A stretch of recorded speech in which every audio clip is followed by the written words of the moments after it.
Arunachala Shiva, Arunachala Shiva, Arunachala Shiva, Arunachala.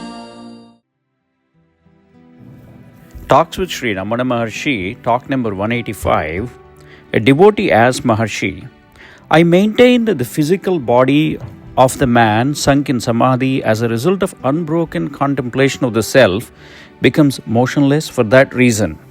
It may be active or inactive. The mind fixed in such contemplation will not be affected by the body or the senses being restless. A disturbance of the mind is not always the forerunner of physical activity. Another man asserts that physical unrest certainly prevents nirvikalpa samadhi or unbroken contemplation. What is your opinion? You are the standing proof of my statement. To this, Maharshi replied, both of you are right. You refer to Sahaja Nirvikalpa and the other refers to Kevala Nirvikalpa. In the one case, the mind lies immersed in the light of the self, whereas the same lies in the darkness of ignorance in deep sleep. The subject discriminates one from the other. Samadhi, stirring up from samadhi, and activity thereafter, unrest of the body, of the sight of the vital force and of the mind, the cognizance of the objects and activity, all these are abstractions for him. In Sahaja, however, the mind has resolved itself into the self and has been lost. Differences and obstructions mentioned above do not therefore exist here. The activity of such a being, or like the feeding of a somnolent boy, perceptible to the onlooker but not to the subject, that is the boy. The driver sleeping on his moving cart is not aware of the motion of the cart because his mind is sunk in darkness. Similarly, the Sahaja Jnani remains unaware of his bodily activities because his mind is dead, having been resolved into the ecstasy of the Chidananda or the Self. The two words contemplation and samadhi have been used loosely in the question. Contemplation is a forced mental process, whereas samadhi lies beyond effort. Maharshi continued, the essence of mind is only awareness or consciousness. When the ego, however, dominates it, it functions as the reasoning, thinking, or sensing faculty. The cosmic mind, being not limited by the ego, has nothing separate from itself and is therefore only aware. This is what the Bible means by I am that I am.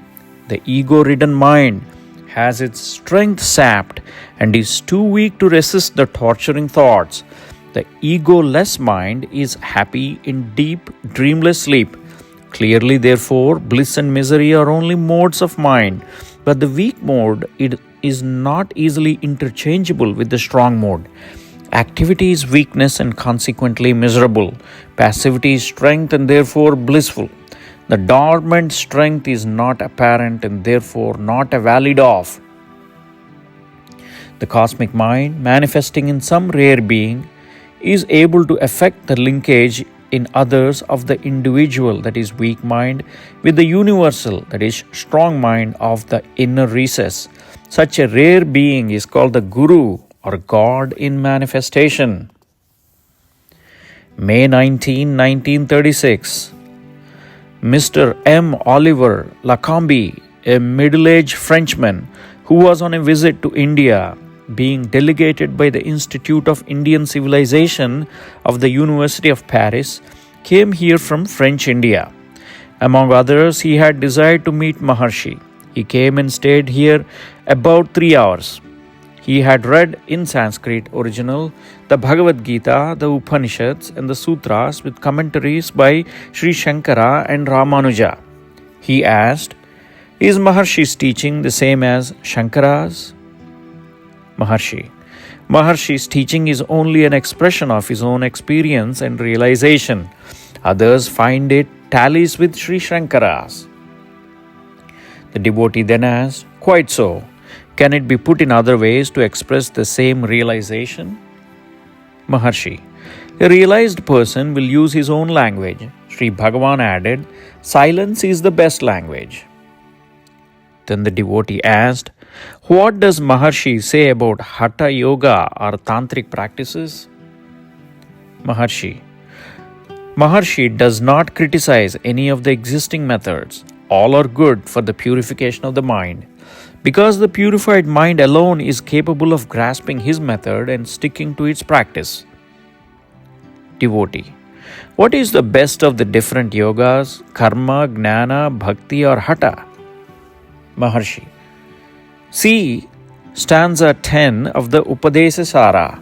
To remain in the self amounts to all these in their highest sense.